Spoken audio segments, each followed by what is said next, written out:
En ese momento, Genaro Holgado Parker estaba con su gran sueño de crear la CNN peruana y crea un canal que se llama Canal Monitor.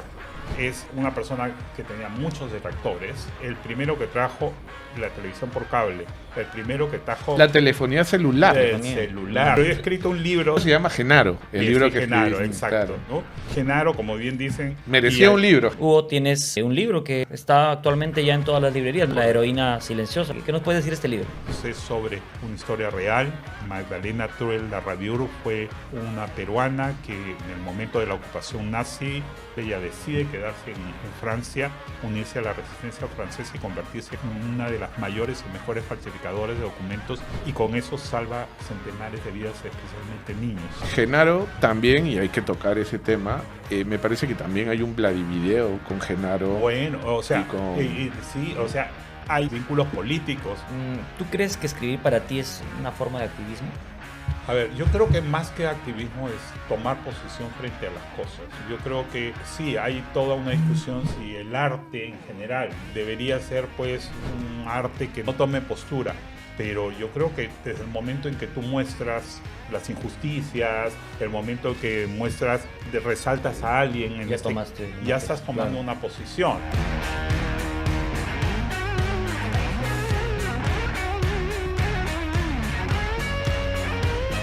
¿Qué tal, amigos? ¿Cómo estamos? Estamos un día más de podcast. Vamos a tener hoy día grandes entrevistados. Estamos también acá en la mesa de conducción con el gran Rubén. ¿Cómo está, Rubén? Bien, bien, mi querido Sergio. ¿Cómo va todo? ¿Cómo viene el fin de semana? ¿Cómo se vienen las fiestas? Diciembre lleno de tráfico. Sí, lleno de tráfico. Además, hay muchos eventos de fin de año de las empresas, muchas reuniones entre amigos, los intercambios de regalos, ya todo se comienza a poner más, las agendas se comienzan a llenar. Sí. Exacto. Oye, te quería felicitar por el premio. Cuéntanos un poco sobre el premio que ha obtenido tu consultora. La consultora se llama Cano y MacGregor, como ya sabrán algunos, y digamos, hay una organización que dirige Carlos Oviedo, que Carlos Oviedo es una persona que ha dirigido áreas de comunicaciones en varias empresas grandes, digamos. Él me parece que fue vicepresidente de Asuntos Corporativos de Telefónica en su momento, ha trabajado en algunas mineras, y él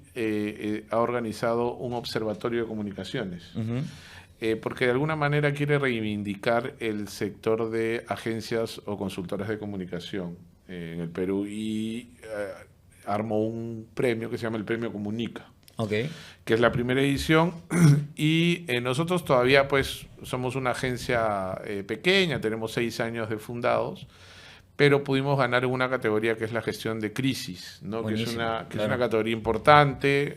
Digamos, hemos competido con las agencias de mayor prestigio a nivel local, que muchas son agencias de talla internacional, ¿no? Entonces eso nos tiene un poco contentos y orgullosos de haber logrado ese reconocimiento. Así que nada, te agradezco por la pregunta. Qué bueno. No, buenísimo. Siempre bueno valorar eso, y qué bueno que ustedes ya comiencen a despegar un poco con estos premios y todo eso. Claro. Y bueno, te cuento un poco, Rubén. El día de hoy tenemos un invitado de lujo, como siempre. Tenemos voces autorizadas, gente que realmente con su experiencia nos deja mucho valor y genera trascendencia para las demás generaciones, ¿no? Con lo que escriben, con lo que comentan, con lo que saben. Así que hoy día me contactaron, me dijeron, ¿quieres hacer la entrevista a esta persona que le voy a decir quién es? Y yo no conocía mucho de su trayectoria, para ser sincero. Lo empecé a investigar y me pareció increíble todo lo que hace. Es más, sabía de muchas cosas que ya existían, a las cuales él está a cargo, pero no sabía específicamente quién era, ¿no? Pero he investigado bastante, me he quedado pues sorprendido de todo esto. Creo que tú sí ya, Rubén, lo conocías un poco más. Sí, yo conozco a Hugo porque Hugo Coya es una institución dentro del ámbito de la comunicación, de la producción televisiva. Y bueno, ya nos contará Hugo su trayectoria, ¿no? Así que tenemos acá a Hugo Coya. Bienvenido, Hugo, ¿cómo estás? Y solo para mencionar, también vamos a hablar un poquito de su nuevo libro, La heroína silenciosa, que ya nos va a contar de qué va. ¿Cómo estás, Hugo? Un gusto. Igualmente, muchas gracias por la introducción. Un afectuoso saludo para ti, Sergio, y para Rubén. Felicitaciones por el premio. Gracias. Y encantado de estar acá y poder conversar, y estoy a su disposición para las preguntas y los temas que quieran. Buenísimo, Hugo. Hugo, cuéntanos, tú eres periodista, por lo que he visto, escritor, Y has estado a cargo de varias direcciones generales, una de esas, la última en la que estás a cargo actualmente es la de Barrio Producciones también. ¿Cómo ha sido toda tu experiencia? ¿Cómo empezaste en el mundo profesional? Mira, yo comencé, yo creo que como casi todos los que estudiamos periodismo, aunque ahora puede sonar eso que como los dinosaurios, ¿no? Yo enseño en la Universidad Católica y siempre hago la analogía. Yo soy el dinosaurio que les trato de enseñar a los alumnos de periodismo cómo esquivar el meteorito, ¿no? Comencé muy joven, estaba estudiando y trabajando al mismo tiempo, ¿no? Estudié en la Universidad de Lima Ciencias de la Comunicación. Mi primer trabajo remunerado fue la revista Oiga, que ya no existe. Ahora hablar de revistas y además impresas ya es muy, ¿no? claro. Comencé en Oiga, luego pasé a una agencia estadounidense de noticias que se llamaba la agencia United Press International, o sea, la agencia UPI. La agencia le gustó mi trabajo y al cabo de 2-3 años me trasladó a Río de Janeiro. En Río de Janeiro estuve como corresponsal. Algunos años viviendo en Río de Janeiro, luego me fui a Miami a ser editor latinoamericano de la agencia y de ahí posteriormente me traslado a Atlanta, donde CNN quería crear el canal en español, ¿no? Todavía eran ideas. Claro, tú fuiste fundador del grupo, ¿no? O sea, del grupo inicial. Claro. En ese momento éramos, en realidad, éramos 10, 12 personas que hablábamos español en una redacción de más de 300 que todos hablaban inglés, que nos veían además como bichos raros porque lo curioso era toda la programación era en inglés y se interrumpía por momentos, por minutos y entraban los titulares, así como ahora hay radioprogramas, eso, claro. las noticias de la hora.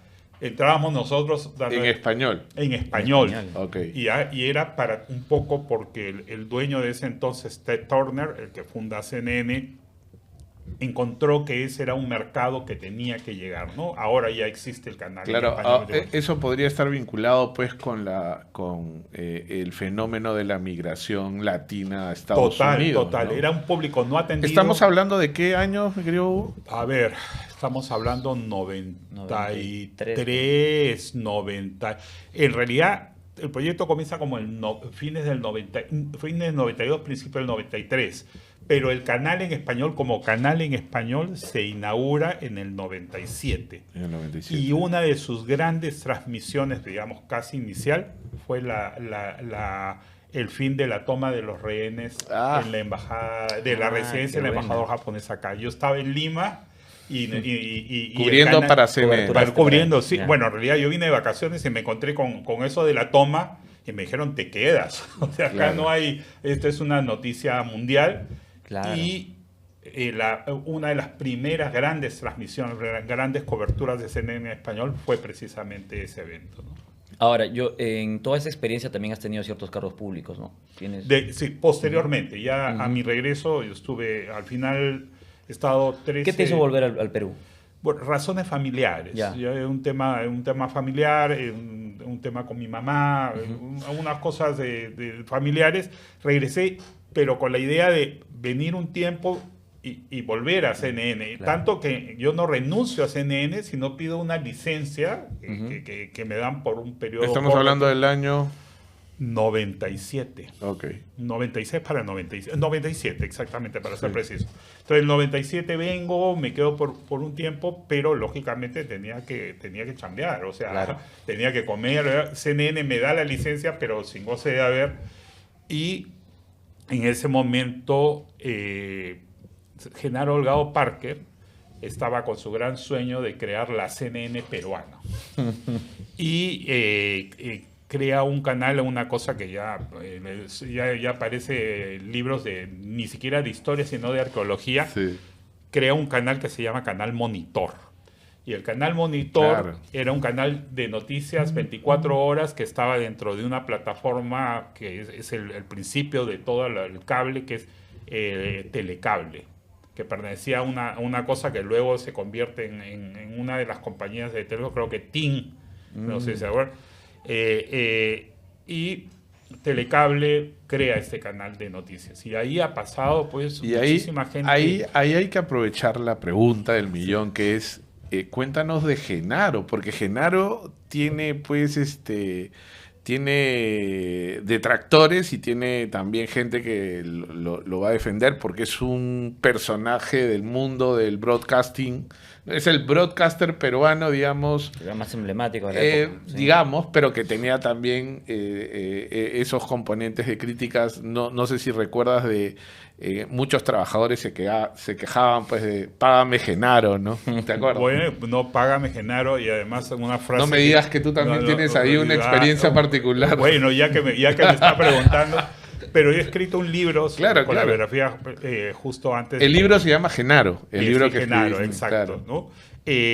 Genaro, como bien dicen, es una persona que tenía muchos detractores. ¿Ya? Merecía un libro, Genaro. No, claro, definitivamente. El primero que trajo la televisión por cable. El primero que trajo... La telefonía celular. Celular. Maleta, sí. ¿No? Que era un ladrillo. El ¿no? internet. Claro. Ya, o sea, no estamos hablando... Fuera... Fue un innovador, o sea, claro, dentro de todo lo quieran o haya detractores, así un innovador, ¿no? Descubridor de varias figuras de la televisión. Claro. O sea... la propia Gisela Valcárcel, Jaime Bailey, o sea, nos podemos pasar todo el programa hablando de algo. O sea, Genaro es más que Ferrando, yo lo descubrí. Claro. Y Ferrando en realidad se lo jala Genaro y ahí es donde hace trampolín a la fama. Pero no quiero esquivar tu pregunta. Sí. Sí, Genaro tenía grandes... Es más, hay una frase que pasó a la historia, que es... Las deudas viejas no se pagan y las nuevas hay que dejarlas envejecer, ¿no? Pero como la filosofía claro, pero esa frase en realidad se la achacaron a él porque él la repitió. Claro. En el libro, no quiero hacer spoilers, si alguien lo quiere leer sobre la biología de Genaro, sí, Genaro era un caos en términos de manejo de pago. Hay mucha gente a la que le debía dinero, sus cuentas no eran, pero sí lo que hay que reconocerle de que fue una persona que construyó un canal de televisión que fue Panamericana Televisión y hizo grandes aportes a la... Genaro también, y hay que tocar ese tema, me parece que también hay un Vladivideo con Genaro. Bueno, o sea, sí, o sea, hay toda una... Hay vínculos... En el libro yo cuento sus vínculos políticos. Claro. Incluso hay una historia así de esas deliciosas de cómo él agarra y de alguna manera vienen las elecciones donde habría ganado... Del 95. No, estamos 96, hablando... No, anteriores, pero desde mucho antes. Okay. O sea, hay varios cuestionamientos políticos, porque él... Aya de la Torre gana las elecciones, puedo estar mintiendo la fecha, 63-64. Claro. Y él proclama la victoria de Belaúnde, que Belaúnde había ganado, y eso provoca toda una discusión sobre los resultados y hay un golpe de Estado. O sea, los manejos políticos de Genaro también, o sea, ese lado oscuro. Estamos hablando de un personaje que nosotros los comunicadores reconocemos que los medios tienen una influencia importante en la política. Totalmente. Absolutamente. Y él es uno de los que más influencia podría haber generado en la historia política peruana. Estamos hablando de segunda mitad del siglo XX. Correcto. Quizás con el desarrollo de la televisión, digamos, claro, ¿no? Yo creo que la persona más influyente en medios... ¿Tú dirías que es él? Es él para el Perú, ¿no? Para el Perú y incluso para América Latina. Algo que ahora no se dice, el Perú era gran exportador de telenovelas. Claro. Y ya de telenovelas, antes de Velasco estamos hablando. Antes de Velasco. Claro. Simplemente María se estrenó en más de 70 países. O sea, la primera versión de Xavi Cámara y Ricardo Blume, me acuerdo. Ricardo Blume, mira qué tal. Y cuando llega llega el golpe Velasco, todos migran pues, y se van a México, ¿no? Claro. Y los peruanos, o sea, que habíamos creado, no digo una industria, pero sí un movimiento bastante sólido, salen de la televisión y esos contribuyen van a Argentina, se van a México, van a diferentes países a enseñarles. Estamos hablando que hemos sido cantera de la televisión latinoamericana. De correcto, hay peruanos que realmente fueron precursores de la televisión y que crearon muchos de estos géneros que ahora son, digamos, en otros países lo vemos un poco como entre envidia y... Claro. ¿no? Yendo un poco en la misma línea de eso, ya dejando un poco de Genaro, pero sí rescatando esta parte de tu pasión por rescatar la memoria histórica. ¿Cómo nace eso? ¿Cómo empiezas a apasionarte? Y encima tienes una pasión específica por lo que he visto en los últimos libros que escribes, también por los temas de la guerra, por los temas del holocausto. ¿Cómo nace esa parte en ti? Bueno, lo he dicho varias veces. En realidad, si yo no fuera periodista, sería historiador. O sea, me fascina la historia desde niño. Desde niño yo veía televisión, veía películas, todo, leía libros y vivía las historias. Y ahora que he tenido la oportunidad de escribir, pues me dedico a investigar un poco los temas históricos. Escritos, es cierto que las obras que más se conocen mías son las de la Segunda Guerra Mundial, porque han tenido más acogida, no sé si porque les ha gustado más al público, ese tipo de cosas, pero también, mira, mi libro anterior a este es la historia de un peruano, que además es una historia real, no es acusado de intentar asesinar al presidente de México en 1930. Ah, mira. Pascual Ortiz Rubio. Yeah. Estuve en México el año pasado presentando el libro, recorriendo varias ciudades mexicanas y con mucho temor pensando que los mexicanos pues de repente iban a tomarlo a mal. Claro. No, sobre todo porque ellos son tan nacionalistas, ¿no? Y que venga un peruano a contarles la historia de ellos, claro. Un poco la historia de ellos. Pero fue todo lo contrario, fue muy bien acogida, hice varias presentaciones. Pero, ¿cómo fue tu evolución? Digamos, tú eres un hombre del mundo de las comunicaciones, del periodismo, de la televisión, te fuiste a CNN, regresaste, y de ahí, digamos, ¿cuál fue ese periodo en el que comienzas ya a entrar en la literatura, en las novelas? Y entiendo que es mayoritariamente novelas históricas. Hemos hablado hace un rato de Genaro. Sí, estas son las tres últimas, porque la de Genaro y las anteriores eran libros de no ficción. De no ficción. Okay. O sea, las tres últimas sí son novelas, digamos, propiamente dichas, porque yo me he tomado ciertas licencias literarias, ¿ya?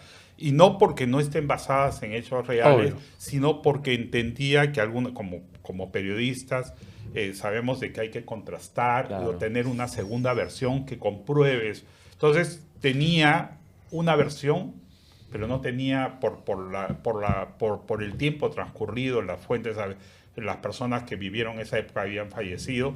Entonces tenía una versión. Por ejemplo, hablo acá de Magdalena Trolla Raviola en este libro, y entrevisté a una persona que la conoció, por supuesto una persona muy anciana que ya falleció, que vivía en París, pero no tenía con quién contrastar lo que esa persona me decía. Entonces yo decía, ¿cómo puedo afirmar que esa es la verdad? Claro, podría decir según fulano. Claro, podría jugar eso. O sea, tu deformación periodística hacía que no te sientas contento con una versión. Claro. Y mi gran desafío siempre ha sido, y mi pelea con mis editores, es cuánta licencia, cuánta libertad no, oye, no, pero esto no es, y cuando alguien en el editor me dice, no, pero acá pues, no, pero yo soy periodista. Acá le puedes dar un giro. Claro, ¿no? Pero ¿qué te lleva a rescatar esos relatos específicamente? Porque podrías hablar, en historia se pueden hablar de muchas cosas. Pero ¿Cómo pasas del mundo de la comunicación al mundo de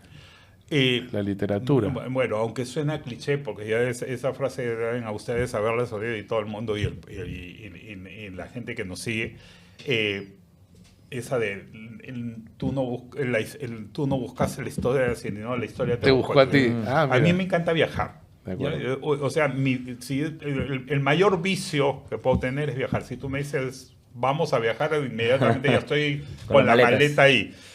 Y en el 2004 me fui a Polonia.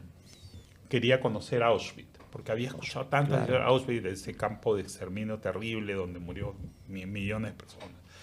y quería conocerlo. ¿Por qué en el 2004? Porque Polonia se integraba a la Unión Europea al siguiente año y quería ver los cambios porque venía pues de una sociedad comunista y todo. Quería saber cómo era el comunismo allí.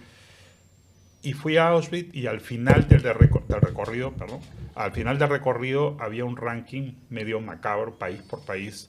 Estados Unidos, tantos muertos; Alemania, tantos muertos; Unión Soviética, tantos muertos. Y hice la pregunta al guía, porque no puedes hacerlo de otra manera, es con guía, no puedes ir a pasear por ahí, porque le digo al guía, oye, ¿usted sabe si hubo peruanos aquí? Porque si hay tantos países como peruano, lógicamente. Y el guía estaba pues sorprendido, digo, ¿peruano? ¿Qué cosa es peruano? ¿Es de Perú? ¿Perú qué? Tuve que hacerlo. Y me dice, hay unas computadoras ahí cerca, ahí hay información sobre el campo. O sea, ya tenían bases de datos de claro, información. pero base de datos del campo, ¿no? Entonces voy, escribo la palabra Perú y apareció un número 21. ¿Solo uno? 21. 21, digamos. Ya 21, pero nada más. Entonces eran 21 personas. Claro. Wow. Entonces era tal mi ignorancia, le digo, porque mis libros, y siempre lo digo, mis libros parten de mi ignorancia sobre el tema. No es de que yo soy un experto, yo sé muchísimo sobre eso, es todo lo contrario. Yo no sé nada y quiero y comienzo a investigar. Luego, después que me empapo, que me entero, digo, oye, ¿puedo escribir algo o no? No puedo escribir. Entonces, regresé. En ese momento yo trabajaba en América Televisión y se venía un aniversario de la guerra. Entonces le propongo para Cuarto Poder, creo que era en ese momento, oye, ¿por qué no hacemos un reportaje sobre sobre los familiares de las víctimas peruanas en la Segunda Guerra Mundial? Todo el mundo, víctimas peruanas en la Segunda Guerra. No, ¿de dónde has sacado esto? Oye, eso no es un tema de coyuntura. No, pero no, era o sea, era para un especial. No, era en Cuarto Poder, pues tienes el reportaje de investigación de la semana y todo, y también tienes algunos temas un poco más inactuales, ¿no? Claro. Y entonces nos pusimos a indagar, y virtualmente no había ninguna información. Comenzando, no se sabía quiénes eran. Wow. Y por supuesto no hubo ningún reportaje, ¿no? Pero eso fue el resorte para que yo agarré y diga, ¿quiénes eran esas personas? Y además decía, qué tontería, si el Perú era un país neutral, tan pacífico, alejado de la guerra, ¿para qué la gente se va a morir? Salvo que seas un suicida, ¿no? O salvo que seas un descendiente alemán, que es claro, peruano, pero que vayas a... O sea, están en guerra y te vas a la guerra. Claro, no tiene mucho sentido. Claro, al contrario, la idea es que la gente de la guerra huye, ¿no? claro, claro. Entonces, solo para hacer un paréntesis, es curioso porque vi que, no sé si me lo refuerzas o tal vez por ahí vi algo errado, pero vi que hiciste mucha crítica también a cómo el Perú, la postura que tomó el Perú en las guerras. Es correcto, es correcto. Es más, hablas de un estado fascista. Sí, bueno, había muchas autoridades que simpatizaban con Hitler, con Mussolini, y que decían que lo mejor que le podía pasar al Perú era tener un Hitler o un Mussolini, porque ese país era un caos. Pero eso no como política de Estado del país. Bueno, algunas de las grandes autoridades de nuestro país simpatizaban. Estamos hablando de la década de los 40. Fines de los 40, fines de los 30, principios de los 40. Pero hay que hacer una observación sobre eso. No se conocían todos los crímenes en ese momento, y Alemania vivía una situación caótica, una hiperinflación, ¿no? Un desgobierno muy grande. Entonces, no estoy justificando, todo lo contrario. Porque pero además el contexto, perdóname que te interrumpa, era distinto, pues no había televisión, solo había radio. Correcto. Y creo que las noticias de Europa llegaban a través del cine, con un espaciamiento... Y el telégrafo. Al telégrafo. Claro, entonces... Exacto. Es inviable que tú puedas tomar decisiones sobre la base de información tan limitada, ¿no? Claro, las autoridades peruanas sí, evidentemente... Tenían mecanismos y luego ellas toman algunas decisiones que yo cuestiono y que denuncio en mi libro, porque ellos ordenan, por ejemplo, prohíben dar visas a todos los que profesaran la religión judía. Y a pesar de que muchos de ellos tenían parientes acá, tenían vínculos con el Perú y todo, y producto de esa decisión, mucha gente muere. Y principalmente mueren unos niños que son entre 3 y 10 años, que eran huérfanos, que la comunidad judía peruana decía, les niega fueron a hacer la gestión para que vinieran y diciendo no le va a costar nada al Estado peruano, nosotros vamos a asumir, y el Estado peruano dijo que no. les niega y mueren en la cámara de gas, ¿no?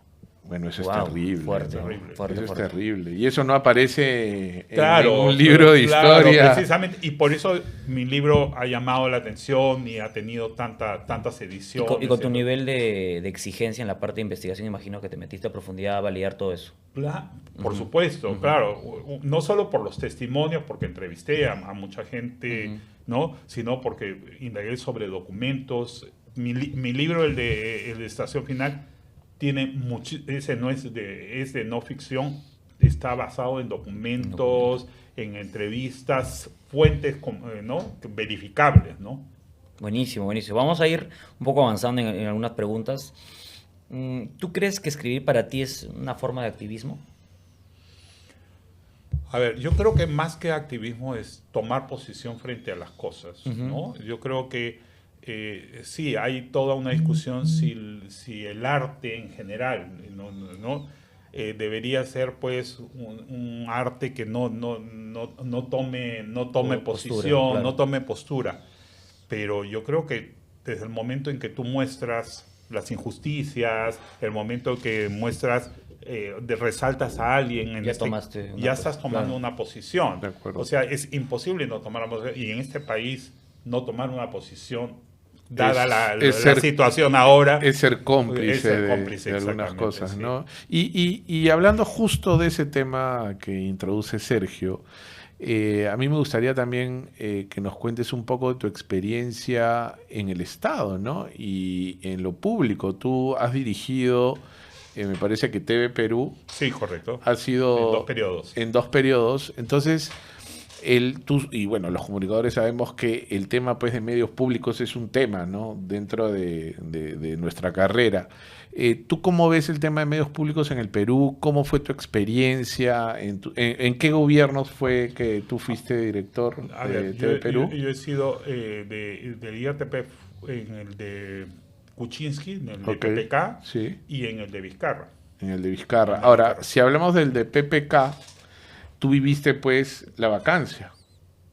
A ver, yo renuncié justo cuando hubo el indulto a Fujimori. Claro, tú te enfrentaste a la posición que tuvo el gobierno. Yo fui del grupo de funcionarios que renunció, cuando se anunció el indulto, ¿no? Y eso ¿en qué posición te dejó? O, digamos, ¿cuál fue tenías relación con PPK? ¿Había mucha relación con el despacho presidencial, con la gente de PCM? A ver, primero yo no conocía a PPK de nada cuando me llaman, ¿ya? Y la primera pregunta que le hago... ¿Quién es el que te llama? Es una buena... todavía no había asumido el gobierno, ¿eh? Era parte del equipo... ¿De transferencia? Equipo de transferencia, es correcto. El equipo de transferencia. No recuerdo, yo hablé con 3 o 4 personas. En este momento no mentiría y no quiero decir un nombre por decirlo, ¿no? Me llaman y la pregunta que yo hago, digo, ¿y por qué me están llamando a mí? Primero, porque yo no soy del partido, no tengo nada que ver, no tengo un perfil político, no me interesa. No, es que estamos buscando a alguien con tu perfil internacional y que haya trabajado en CNN y que haya trabajado en otros trayectoria, haya sido director de varios medios. Para que dirija el medio público del país, claro. Entonces, yo ya había escrito varias cosas, creo que alguna vez incluso lo conversamos contigo, Rubén, sobre eso, sobre la necesidad de contar con auténticos medios públicos en el Perú, ¿no? Medios que sean independientes del gobierno de turno, donde todas las opiniones, la oposición, el gobierno y todo el mundo de su pueblo, pero sobre todo esté enfocado al ciudadano. O sea, ¿cuál es el interés del ciudadano? Y eso fue lo que les dije. Yo soy un periodista independiente y si yo asumiera, esa es la condición, yo voy a tener una línea independiente en la conducción. Si ustedes aceptan eso, están dispuestos, en buena hora, vamos. Ese es Si el no, ideal de correcto. de Es lo más, que- lo conversé, mira, y recuerdo a alguien específico, Fernando Zavala, que en ese Fernando, momento que era a el ser- premier.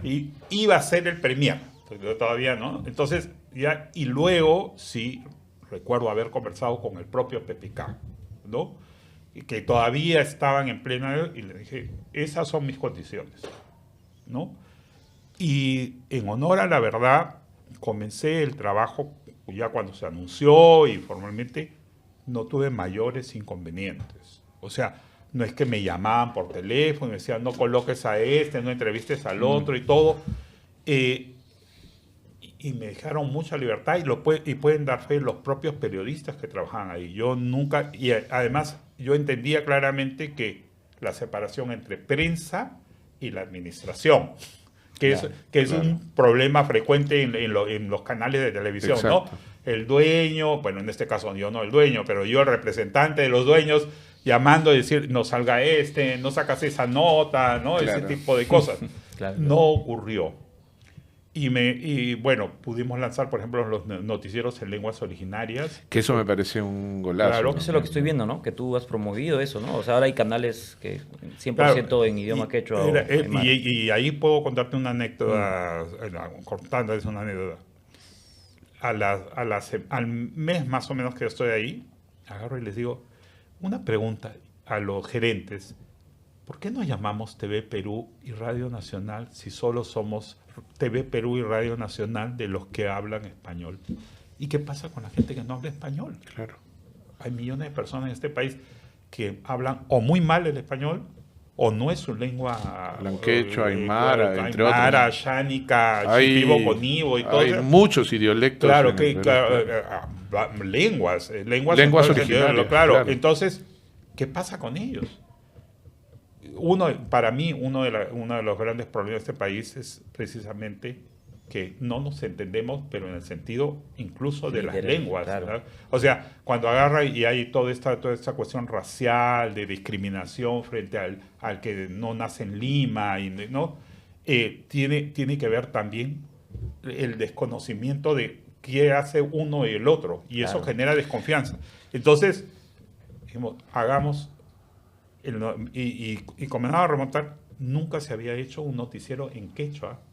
Noticiero, claro, todo el mundo dice, no, Velasco. No, Velasco declaró el quechua idioma oficial. Y ahí los canales de televisión repetían 4 palabras. Claro.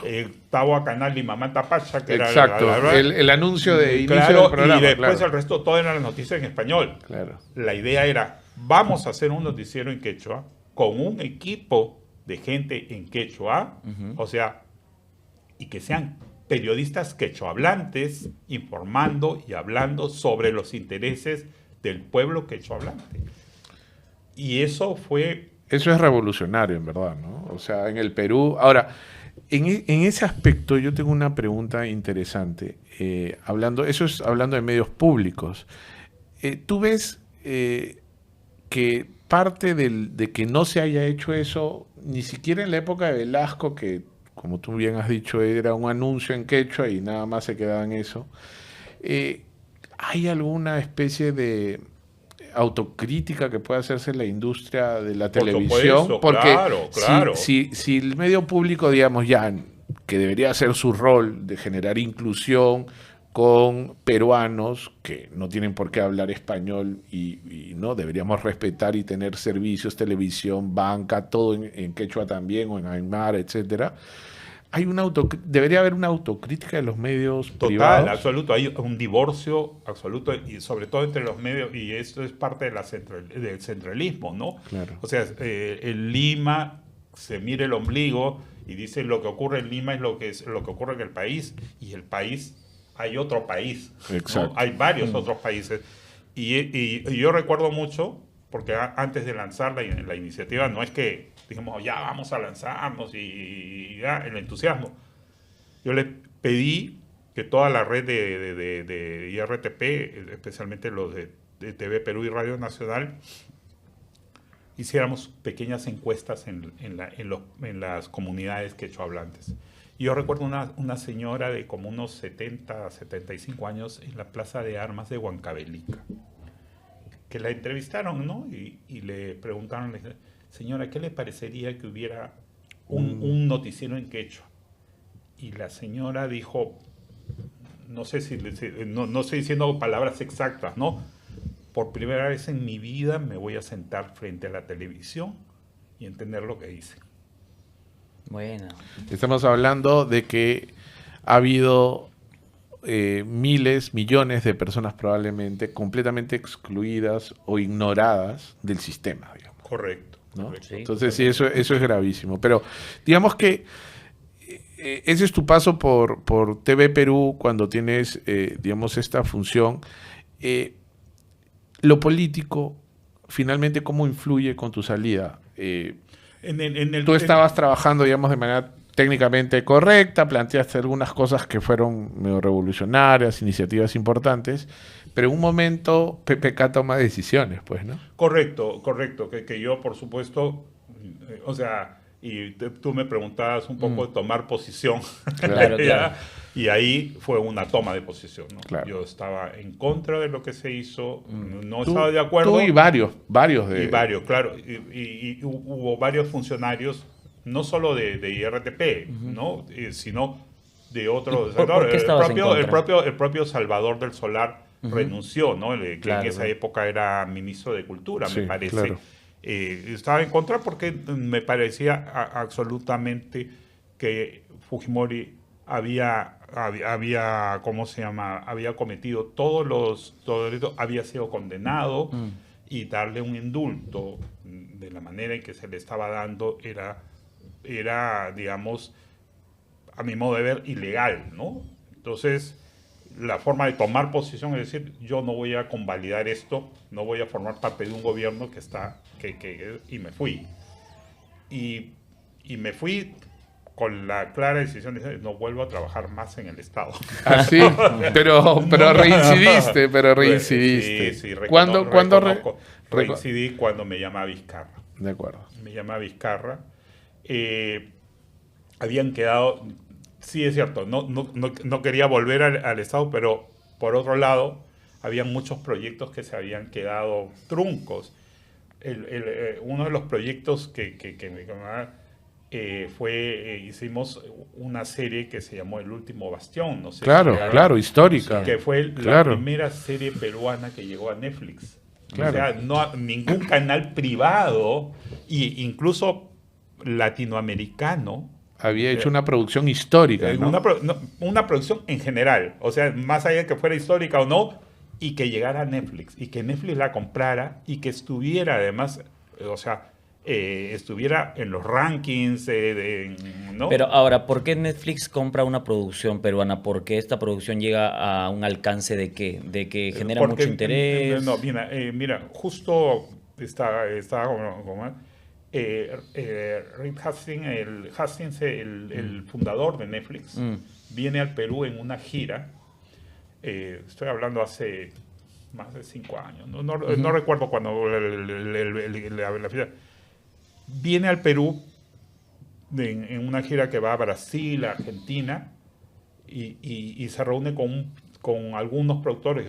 Yo estuve en esa reunión, y una de las cosas que dice, el Perú tiene que entrar al circuito de Netflix, de las plataformas de streaming, y necesitamos tener producción peruana, porque si no los peruanos no van a... Se van a quedar rezagados. Claro, no, pero además la estrategia de Netflix en ese momento era tener producciones locales para que haya audiencia peruana. Ocurrió lo que ocurrió en Colombia, el propio México y todo.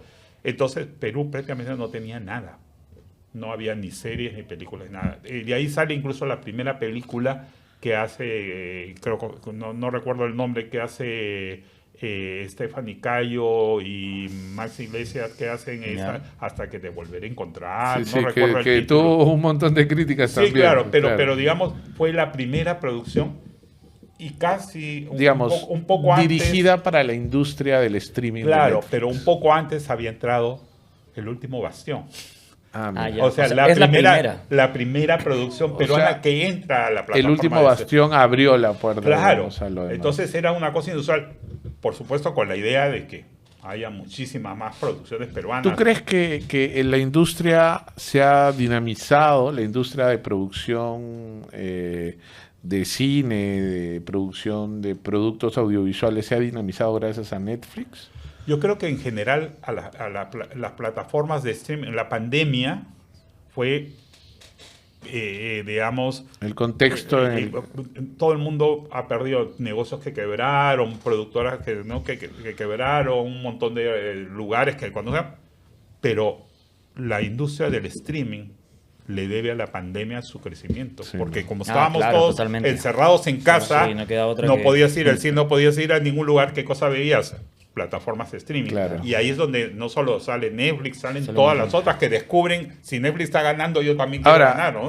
Tú llegaste hace un rato antes de empezar, nos contabas pues que Netflix ahora ha anunciado que podría darse la compra de Warner Brothers. Sí, claro. Y Warner Brothers tiene Max, HBO... ¿no? Claro, HBO, Max, las cadenas de cine, los grandes estudios. Estamos hablando de una integración vertical y horizontal, digamos, ¿no? Claro. Bueno, claro. Y que suscita varias preguntas. Si bien todavía el acuerdo está ahí. Estaba, digamos, ha habido varios postores y Netflix es el último que ha quedado. Pero eso lo tiene que aprobar todavía el gobierno estadounidense. Claro. Y la gran preocupación es ¿qué va a pasar? HBO y Max, o HBO Max, tiene muchas series independientes, muchas apuestas por productos alternativos, como también lo está haciendo Apple, ¿no? Pero Netflix tiene el que quiero mucho, el algoritmo, son series un poco más homogenizadas, digamos, ¿no? Yeah. Por llamarla buen término para llamarle, ¿no? Entonces, esa es una preocupación. Claro. Y para nosotros... Para entender, la preocupación sería que podría bajar la calidad de la producción. No, o que sería... Menos valorización a lo independiente, ¿no? Claro, ya no esas cosas alternativas, esas cosas ya... Los productores independientes ya no van a tener una ventana hice la pregunta en función a mi sesgo. Me voy a corregir. Digamos... a los que nos gusta lo independiente, porque yo he visto cosas increíbles en el cine independiente que el cine comercial no ha producido, claro, y con muy poco presupuesto normalmente. Por supuesto, pero además... No todo, digamos. Pero con mucho riesgo, ¿no? Ah, no, claro. Claro, porque muchas veces la chuntan, o sea, no consiguen, claro, y otras no. Eso ya una gran corporación, una mega corporación, ya se va a lanzar en tantos países, en 190 países y todo eso, ya lo va a pensar dos veces, dice, voy a lanzar y voy a usar recursos, y ese es quizás el mayor problema, claro, o el mayor desafío que se presenta. Y para nosotros, el Perú, peor todavía, porque nosotros virtualmente casi no existimos. No tenemos una industria audiovisual. Tú como conocedor del ámbito, sí podrías afirmar que Perú prácticamente no existe como producción audiovisual a nivel, por lo menos regional. Ni siquiera latinoamericano. Ya. Yo me quería meter también a ese punto. ¿Y ahí dale. ¿Por qué? O sea, ¿por qué? ¿Por falta de apoyo del Estado? Es una combinación. Primero porque no tenemos una ley, la ley anticine, no claro, tenemos la ley cine, sino la ley anticine. Que es una herencia del último congreso de este congreso que lo aprobó de la señora, iniciativa de la señora Tudela, claro, ¿no? O la señorita Tudela, ¿no? Okay. Y que además y que tiene varios peros, entre ellos la discusión sobre si prioriza a los productores de Lima y no el cine regional. O sea, no hay mucho sustento para que sea una ley anticine, digamos, ¿no? Correcto. Y incluso el tema de la discusión sobre los estímulos tributarios, ¿no? De acuerdo. En otros países ya no hablemos pues de México, Argentina o Brasil. Bueno, Argentina ahora no existe porque Milei ya también ha liquidado todo. Ha replicado claro. lo mismo. No, pero ha eliminado todo, todo el subsidio, ¿no? En el caso de Ecuador, más chiquito, más cercano, Ecuador tiene una ley de cine que te da aproximadamente por cada $100 que tú inviertes. En una producción audiovisual, te devuelve más o menos en temas de incentivos tributarios como $35. Entonces, el costo de producir, con todos los problemas de seguridad, inestabilidad política, todo lo que vive Ecuador, tiene una ley de cine muchísimo más acogedora. Ahora, justamente para centrarnos en eso, yo he escuchado que hay una mirada de que dicen, ¿no? La producción debería ser buena porque el Estado tiene que mantener estas producciones que a veces ni siquiera elevan, ¿no? la calidad del formato. Y yo venía justo a eso porque también me quería meter este tema, ¿no? ¿Se puede elevar la calidad de una producción audiovisual? ¿Qué significa que se eleve la calidad de una producción audiovisual? Y ahí viene lo que tú dices, que a mí también me parece una tontería, el Estado tiene que seguir apoyando, pero ¿qué piensas de eso? O sea, mira, no existe industria audiovisual en ningún país del mundo donde el Estado, y estoy hablando incluso de Estados Unidos. Claro. O sea, el paraíso de la libertad y todo, y te lo dice alguien que ha vivido años en Estados Unidos y que ha estado en el ecosistema. Claro, te dan vía algunos estímulos. ¿Por qué? Por ejemplo, de repente comenzamos a ver unas películas hechas en Georgia, en Atlanta. Porque el Estado de Georgia te deduce algunos impuestos y estimula para que contraten personal de empleo, porque además no se trata solo de, son los actores, son el chofer, es el dueño del restaurante, es todo lo que da, es la imagen, es la promoción, o sea, hay demasiados elementos, lo que te da producir algo y en términos, digamos, de rentabilidad, es muchísimo mayor del costo que puede tener una buena producción, ¿no? Entonces... Y solo para precisar ahí, pero eso se tiene que dar sobre ciertas condiciones de todas maneras para elevar el nivel realmente de la calidad del contenido. Claro, es cierto.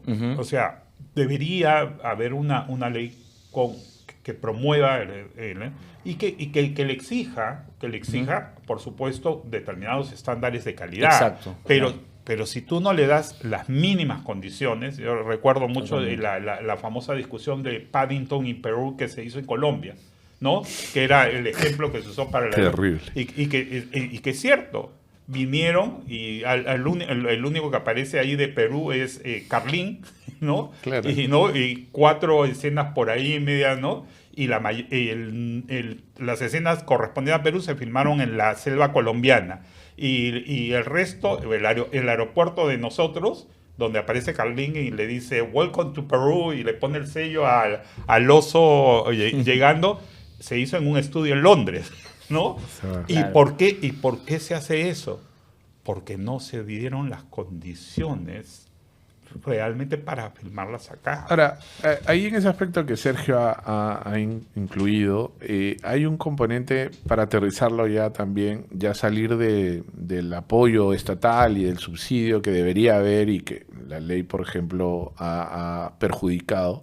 Está el componente también del rol de los privados, las productoras privadas. Tú diriges ahora actualmente una productora privada que es Del Barrio Producciones. Del Barrio Producciones, es correcto. Que además ha estado en el ojo de la tormenta en algún momento, como casi todas las cosas que pasan acá, en donde hay gente que respalda, digamos, algunas de sus producciones y hay gente que las critica. ¿Tú qué opinas acerca de eso? ¿Cómo se lidia con una situación así? A ver, yo creo que todo producto audiovisual merece el análisis, el escrutinio, la crítica constructiva y bienvenida. O sea, yo veo y además yo lo hago. Yo veo una película, veo una serie y muchas veces en mis redes comento, me gustó, no me pareció correcta y todo. Y lo que sí puedo decir es que Del Barrio tiene 19 años en el mercado, ¿no? es una empresa familiar. Yo no soy dueño de la empresa, soy un empleado más, pero me siento parte del equipo y soy consciente de lo que se ha hecho.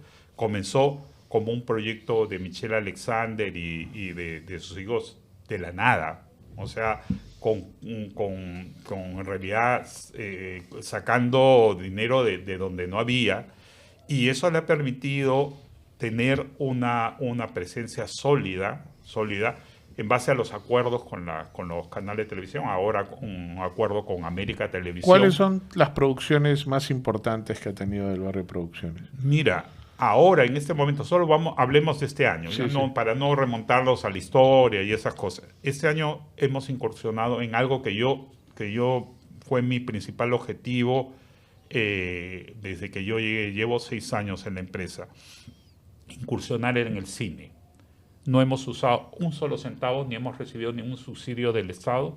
Hemos apoyado la coproducción de 2 películas. ¿Cuáles? Una todavía no han sido estrenadas, pero sí puedo decir qué películas son. Una de Enrica Pérez, su ópera prima, entonces, y la otra es de Eduardo Mendoza. Eduardo. Que está en pleno proceso de postproducción. Acabamos de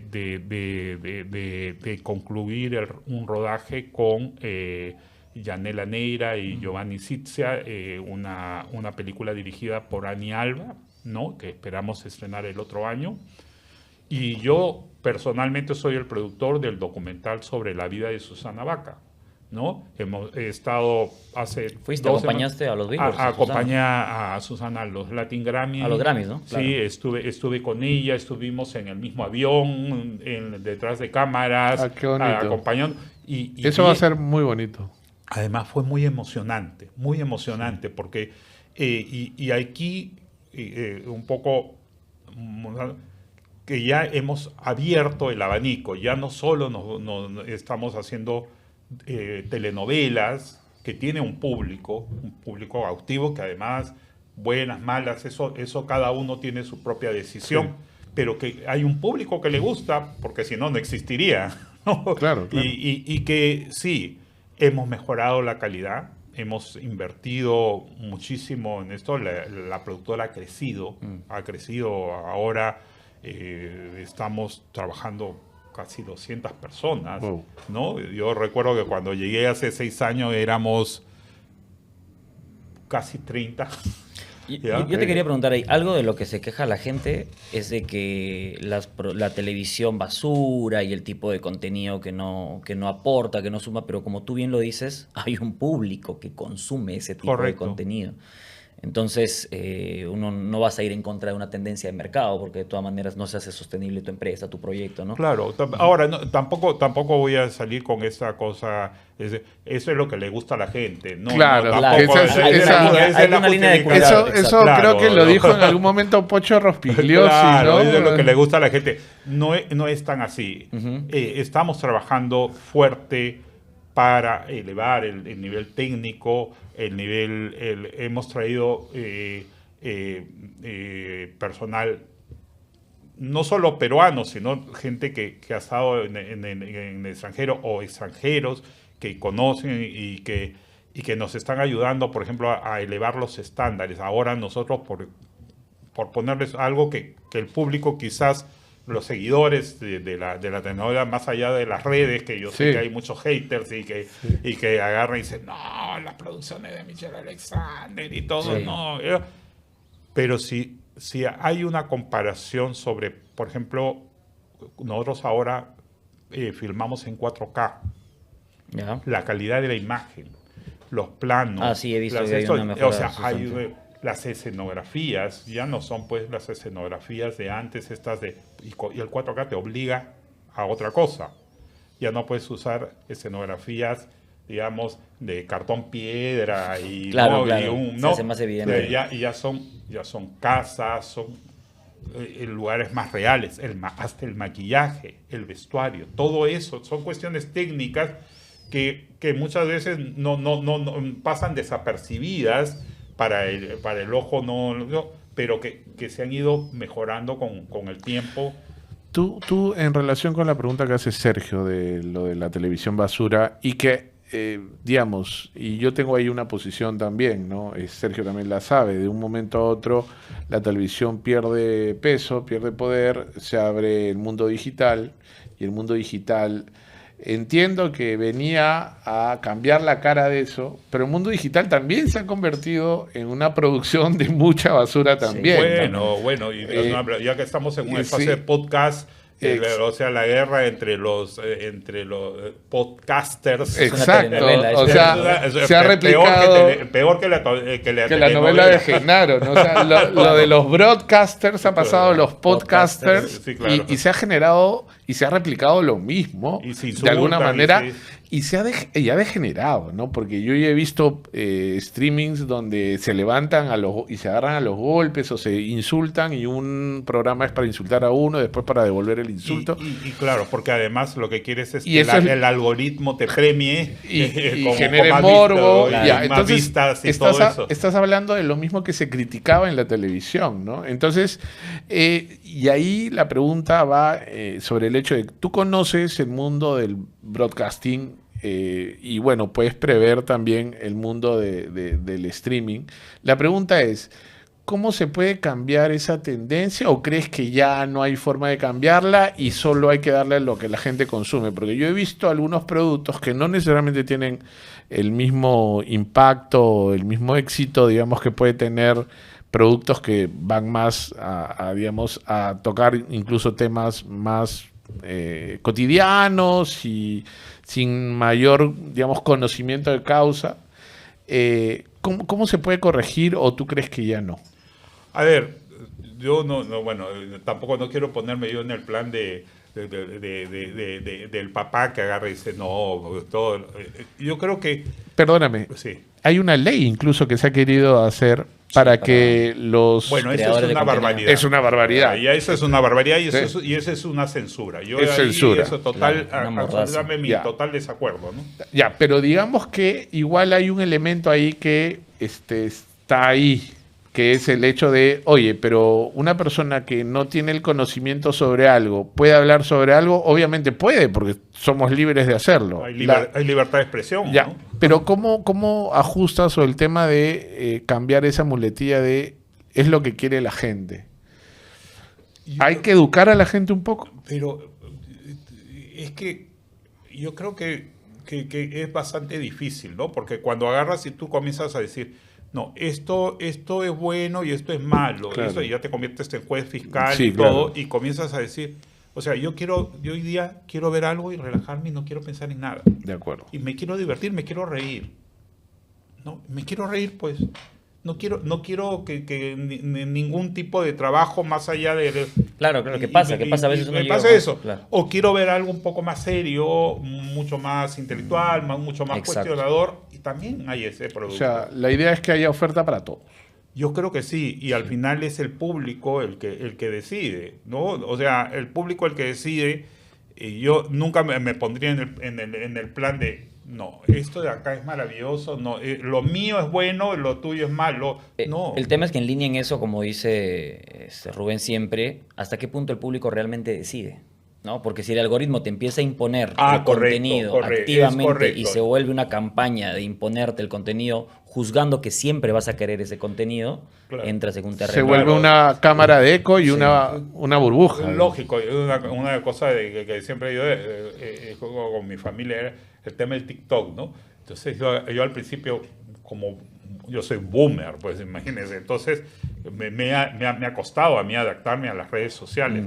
Y claro, yo comenzaba a ver TikTok y de repente me llamaba la atención un video y me quedaba mirando un ratito el video y de pronto ya me salían videos sobre lo mismo. Y yo les decía a mis sobrinos, a todos, oye, ¿por qué me sale siempre el mismo contenido? Yo quiero ver otra cosa, ¿no hay otra cosa en esto? Y claro, es el algoritmo que me marca que si yo me quedo un rato ahí viendo... Va a pensar qué es lo que te gusta. Claro. Entonces, lo que se puede concluir es que tú puedes también educar a tu algoritmo. Por ejemplo, yo me he quedado mucho tiempo a veces, me salen los videos de Marco Aurelio de Negri, considerando que tú has estado en Canal 7, y Marco Aurelio de Negri, además de de ser una persona muy, digamos, inteligente, ¿no? Además era un espectáculo, ¿no? Por Era supuesto. un tipo divertidísimo. Además, Eh, hacía entrevistas en donde ponía en problemas al entrevistado. Y yo he tenido la oportunidad, bueno, el lujo, ya, El maestro, vamos a llamarlo, claro. de tener conversaciones con él fuera de cámaras, porque me tocó... Debe haber sido divertidísimo. Y yo recuerdo uno de mis libros, bueno, yo se lo di con mucho temor y todo. Y vino, Claro, porque él destruía los libros. Vino, y me acuerdo que había hecho su tarea con un lápiz, Sí, claro. y tenía todos los errores que había encontrado en mi libro, ¿no? Y cuando vino me dijo, a ver. Y tenía razón. Y era, entonces yo decía, maestro, realmente, o sea, Claro. qué orgullo, además, que se hubiera Claro, tomado que el se ha tiempo. tomado la molestia y todo eso. Pero eso es interesante, o sea, uno tiene que, o sea, yo me imagino en tu posición, porque a veces hay un poco de ego en las personas pues que escriben, ¿no? Y no quieren pues que le toquen nada de lo que ha dicho. En verdad es interesante y es mucho más positivo para uno que alguien con tal nivel de conocimiento venga y te diga, oye, acá están los errores, porque te permite corregirlos, ¿no? Al contrario, mira, yo... Es positivo. o sea, hablábamos de mi libro de Estación Final. Yo interactúo mucho en redes y les pido a los lectores que me lean y me comenten qué les impresionó, Claro. qué no les gustó, qué cosa que... Y yo he corregido en algunas ediciones errores que algún Claro, ya. lector me ha dicho, oye, acá esto de acá no es correcto. Está impreciso. Y acá, entonces, o esta fecha no es así, te has equivocado, y tenían razón. Por supuesto, iba y lo verificaba, decía, Buenísimo. sí. ¿No? Claro. Yo ya que teníamos que ir cerrando, ha estado excelente esta charla Sí, para claro. conversar 3 horas, pero quería meterme con algunas preguntas puntuales de qué piensas en algunos temas de coyuntura política. Ajá. Correcto. Y tú me vas contestando rápido. Por ejemplo, el presidente Gerí, ¿qué te trae a pensar? A ver, hay un cambio radical en la política de comunicación, ya que estamos hablando de comunicaciones. Bueno, en realidad, con la presidenta Boluarte no había comunicación. La valla era bien baja. No había comunicación política. Claro. Gerí sí marca una distancia sideral en la forma que comunica, la manga remangada, su camisa blanca, eso que sale. Se ve una estrategia, dices. Claro, se ve hay un una estilo de estrategia y hay comunicación. un manejo. Ujú. Y eso se refleja en las encuestas. Ok. El problema de eso es que todo eso tiene vida corta si es que la realidad no te acompaña. Y yo creo que ese es el mayor desafío que tiene en este momento él. O sea, no se trata solo de aparecer y hacer un bonito TikTok o salir a tomarte un emoliente por la Plaza de Armas como hizo el Claro. segundo día que asumió. O ¿no? levantar el cachorrito. Claro, llevarte a adoptar a los perritos, qué bonito, pero si las extorsiones siguen, si los asesinatos Claro. siguen, si todo eso sigue, va a pasar a la historia como simplemente El un presidente show. tiktokero. El presidente TikTok. Y otra pregunta ahí, ¿a qué te vienen estas nuevas elecciones? ¿Ves un cambio? ¿Ves que algo tiene posibilidad de mejora? ¿O ves que es el mismo panorama? Mira, yo siempre yo no comparto esos viejos que dicen que todo pasado fue mejor. ¿Ya? No, es mentira. Y lo he vivido en carne propia, no todo, ¿verdad? Pero sí veo con mucha ansiedad lo que puede ocurrir en el país, el hecho de todas estas leyes que contribuyen a que tengamos más de 30 y tantos candidatos a la presidencia y todo eso puede provocar que tengamos un gobierno que, como ya lo hemos vivido, que no tenga mayoría y que sea pues un gobierno sin gobierno, ¿no? O que no pueda gobernar. Eso sí me da mucha ansiedad y mucha preocupación, ¿no? ¿Qué cosa es lo que puede pasar? Y bueno, por mi parte, finalmente, preguntarte, ¿estás de acuerdo tú con que los actores se hayan estado manifestando contra qué crees específicamente? Tal vez si conoces más del tema, se han estado manifestando. Me parece absolutamente el derecho. Y la misma cosa que nosotros hablábamos acerca de los... De tomar posición. De tomar posición. Yo creo que todo el mundo tiene derecho, y es más... Yo creo que todos deberíamos tener en cualquier otro país del mundo, en Estados Unidos, donde muchos lo tienen como referencia de la libertad, o en Europa. O sea, los actores, los cineastas, todo el mundo, la prensa toma posición. Siempre. Y nadie se espanta. O sea, cada uno tiene su propia posición. Es más, uno de los grandes males que hemos tenido en este país es precisamente que la gente honesta ha dejado de tener posición y de involucrarse en la política, y por eso tenemos los políticos que tenemos ahora. Exacto. O sea, si la gente honesta se involucrara más y tomara posición, de repente este país no sería lo que está pasando ahora. Una pregunta de refilón. ¿Volverías a TV Perú si las condiciones se dan? Nunca, a ver, no me preguntes eso porque no tengo una respuesta. Lo vas a estudiar. No, o sea, tengo mi corazoncito porque a mi sueño es que algún día, de repente no lo veré yo, ¿no? Algún día tengamos medios públicos reales, ¿no? O sea, que tengamos una televisión independiente, que hagamos todos los peruanos. Y más ahora todavía, mira, ya que haces la pregunta. En este momento de las elecciones, TV Perú y Radio Nacional son claves. Totalmente, porque llegan a pueblos enteros donde solo hay un canal de televisión, una radio. Y ellos van a ser decisivos para quién puede ser presidente, los congresistas. Eso, ¿no? Es un dato importante, ¿no? TV Perú es el único medio que llega al último pueblito, o por último es el medio que tiene más, digamos, cobertura. Claro, más alcance. Nacional. Entonces, por eso es tan importante y tan clave.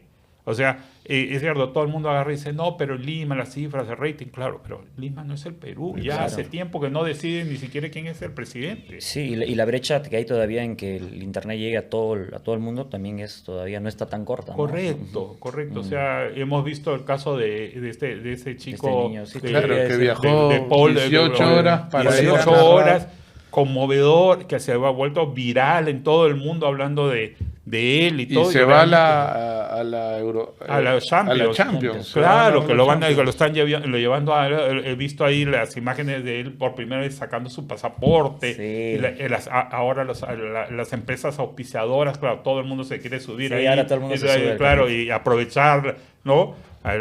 Pero este muchacho también nos muestra ese país que no vemos. Que no vemos, ¿no? Y ese país que quiere surgir, ese país de buenas personas que día a día salen a trabajar, que se sacrifican y que las ignoramos muchas veces y que los medios las ignoran. Totalmente. Amigos, hemos estado acá con Hugo, no se olviden. Hugo, tienes un libro que está actualmente ya en todas las librerías, ¿no es cierto? La heroína silenciosa, lo pueden ver acá en pantalla. Yo creo que hay que leerlo, hay que comprarlo. Yo también ya comencé, así que ¿qué nos puedes decir de este libro? Bueno, es una investigación de más de 10 años, es sobre una historia real. Magdalena Truel Larrabiur fue una peruana que en el momento de la ocupación nazi, durante la Segunda Guerra Mundial, ella decide quedarse en Francia, unirse a la resistencia francesa y convertirse en una de las mayores y mejores falsificadoras de documentos, y con eso salva centenares de vidas, especialmente niños. Tremenda historia, ¿eh? Tremenda historia. Sí, realmente, sí. ¿no? Buenísimo.